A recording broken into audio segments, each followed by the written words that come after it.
तो दोस्तों आज जो है हम लोग जो है यूनानी आक्रमण के बारे में पढ़ेंगे और इससे पहले जो है हम लोग छठी शताब्दी के बारे में पढ़ चुके थे। दोस्तों हम लोग जो है सब्जेक्टिव को लेकर चलते हैं। आपको उम्मीद करते हैं कि आप जो है बड़ी अच्छे से आप लोग जो है अध्ययन कर रहे होंगे और आपको अच्छा लगता होगा। तो चलिए दोस्तों बिना देरी किए हम लोग बढ़ते हैं, क्योंकि दोस्तों हम एक ही चीज़ बोलेंगे कि जब वक्त रहता है तो समझ नहीं आता है, समझ आता है तो वक्त नहीं रहता है। वजह एक ही मकसद है कि दोस्तों उसका एक परिणाम उदाहरण मैं भी हूँ, क्योंकि होता है कि समय के अनुकूल होता है समझ नहीं आता है, लगता है कि दुनिया इसी तरह से रहता है, लेकिन बात कुछ ऐसी होती है कि समय के अनुकूल परिवर्तन, आप जानते हैं कि समय जो है एक परिवर्तन है और परिवर्तन संसार का एक नियम भी है। तो बोलने का मेरा मकसद यही हुआ कि जो गलती लोग गुजरते हैं वो अपना अनुभव शेयर करते हैं, तो उस चीज़ को सुनिए और अपने ऊपर जो है एक्सपेरिमेंट करिए, ताकि जो है भविष्य में जो है आप उस रास्ते से नहीं गुजरो।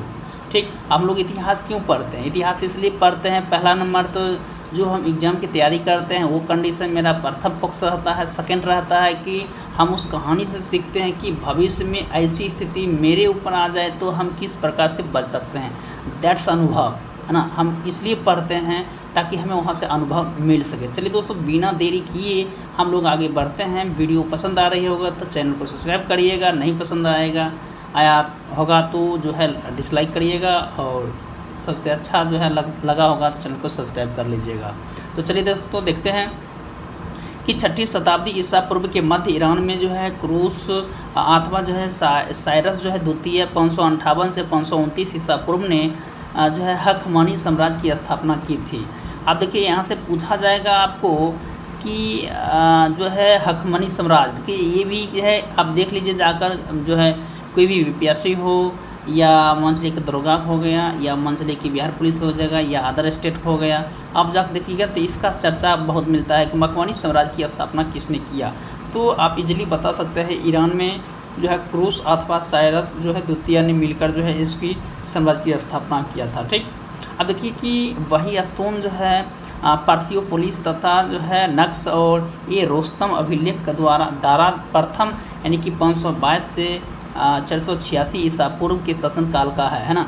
इनमें जो है भारत और पारसिक संबंधों के विषय में महत्वपूर्ण सूचना प्राप्त होती है। दारा प्रथम के जो है साम्राज्य में जो है 23 प्रांतों का उल्लेख है, उसने बहिस्तान अभिलेखों में हुआ था। कथा हेरोडोटस के विवरण से ज्ञात होता है कि भारत दारा के साम्राज्य का 20वां प्रांत था।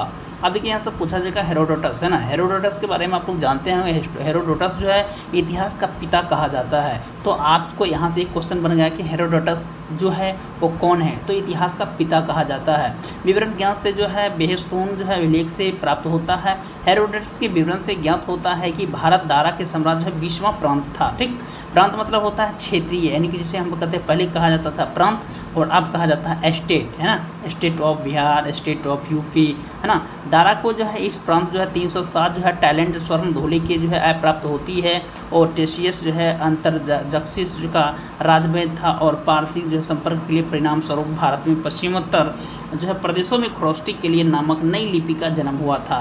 तो देखते हैं दोस्तों कि ये जो है काफ़ी इंपॉर्टेंट है। जैसे कि दोस्तों आप देख पा रहे होंगे कि प्रदेशों में खरोष्टी नामक नई लिपि का जन्म हुआ था। तो हम बात करें दोस्तों, हम लोग जो है ब्रेकफास्ट में खींचने का प्रयास करेंगे, क्योंकि ये जो है एक से एक क्वेश्चन बाय मिस्टेक जो है 1-2 क्वेश्चन पूछ देता है, इसलिए हम लोग इस टॉपिक को बहुत जल्द ख़त्म करेंगे। ठीक, तो आप लोग जो है बने रहिएगा, इसको शॉर्ट में खींच देना है फटाक से। देखिए फारसी स्वर्ण जो है मुद्रा डेरिक यानी कि डेरिक तथा जो है रजत मुद्रा जो है सिगलोई कहलाती है। अब देखिए फारसी स्वर्ण को क्या कहा जाता है, डेरिक तथा रजत मुद्रा जो है सिगलोई कहलाई जाती है, यानी कहलाती थी। ठीक, ईरानी सिक्के जो है सिगलोई जो पश्चिमोत्तर प्रांत में प्रचलित थे। अब देखिए यहाँ पर बताया जाता है कि ईरानी सिक्के कहाँ पर जो है यानी कि ज़्यादा जो है प्रचलित थी, तो सिगलोई पश्चिमोत्तर प्रांत में। ठीक, तो महापद नंद के उत्तराधिकारी की संख्या पुराणों तथा बौद्ध ग्रंथों में 8 मिलती है, और इस वंश की अंतिम जो है शासक धनानंद था। आपको पहले हम बताए थे कि पद्मानंद जो है इसका जो है अंतिम जो शासक था वो धनानंद था, जो कि आप जानते हैं कि चाणक्य जो था समुद्रगुप्त कहते हैं, सॉरी इसको कहते हैं विष्णुगुप्त कहते हैं, और चाणक्य जो थे वो एक तरह से चंद्रगुप्त मौर्य के गुरु थे। और बाद में जो है साम्राज्य जो होने के बाद जो है साम्राज्य जब उससे जीत लिया था यानी धनानंद का, तो प्रधानमंत्री के रूप में जो है अवस्थित रूप से लिए थे, ऊँची अपना चुनाव किए थे। जो सिकंदर का जो है यहाँ पर बताया गया है कि सिकंदर का जो है समकालीन था। हाँ, अब बात करें तो ये धनानंद जो था वो सिकंदर के समकालीन, सिकंदर जो है इसी के समय में जो आया हुआ था, जो कि ये प्रपंच रचा हुआ मतलब रचता था ये सिकंदर के द्वारा। मतलब सिकंदर जो आ रहे थे यहाँ पर शासन करना चाहते थे, विश्व ग्रुप मतलब एक कहते हैं विश्व आक्रमणकारी है ना, कि मतलब आप जानते होंगे कि सिकंदर के बारे में कि पूरे विश्व को जीतने के लिए एक लक्ष्य रखा हुआ था। तो इसको भ्रमण करने के लिए चनक ने अपना दिमाग लगाया और अंततः जो है आप जानते होंगे कि वो रिटर्न हो गया था। ठीक, देखिए यानी कि सिकंदर का समकालीन था और उसे यूनानी लेखकों में आर्गमीज कहा जाता है। और जोनोफोन जो है उसे बहुत धनाढ़ व्यक्ति बताता है, धनाढ़ व्यक्ति बताया जाता है और कहता है कि भद्रसाल जो है उसका सेनापति था। अब देखिए भद्रसाल जो है हम लोग जो है उसमें 6ठी शताब्दी में भी पढ़ लिए थे, तो ये जो है काफ़ी इंपॉर्टेंट होता है कि उसका भद्रसाल जो था कि इसका क्या सेनापति था, तो ये जो है धनानंद का है।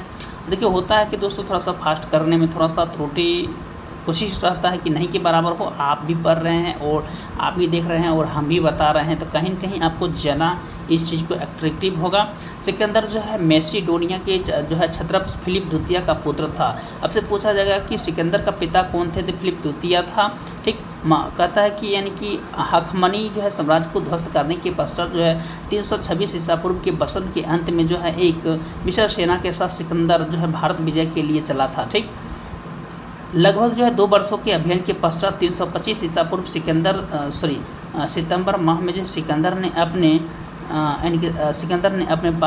पाटल से युवानी को प्रस्थान किया था। डॉक्टर हेमचंद्र जो है रामचौधरी ने 28 स्वतंत्र शक्तियों को उल्लेख किया था। ठीक, सिकंदर के आक्रमण के समय जो है असमक तथा सीमांत गणराज था, जिसकी जो है राजधानी यानी कि मशक थी। और यूनानी जो है लेखकों के अनुसार जो है सिकंदर के विरुद्ध हुए युद्ध में बड़ी संख्या में जो है प्रूस सैनिकों के मारे जाने के पश्चात यहाँ की स्त्रियों ने शस्त्र धारण किया था। अब देखिए कहाँ के जो है यानी कि स्त्रियों ने शस्त्र धारण किया था, तो भारत के थे। और कब किए थे, किस प्रकार से किए थे, देखिए सिकंदर के आक्रमण के समय, है ना। तो इस चीज़ को जो है स्त्रियां भी जो है शस्त्र धारण किए थे। ठीक, इसी विवरण से पता चलता है कि सिकंदर ने इस नगर की समस्त स्त्रियों की मौत के घाट उतार दिए थे। और पुरु मतलब होता है पोरस, है ना। पुरु मतलब क्या होता है, पोरस राज्य जो है झेलम और चेनाब नदी के बीच बसा हुआ है, जो कि देखते होंगे दोस्तों कि ये जो राज्य झेलम और चेनाब नदी जो है काफ़ी जो है चर्चित रहता है ये। ठीक, तो पुरु मतलब समझ गया, पोरस और राज्य को झेलम और चेनाब नदी के बीच में है।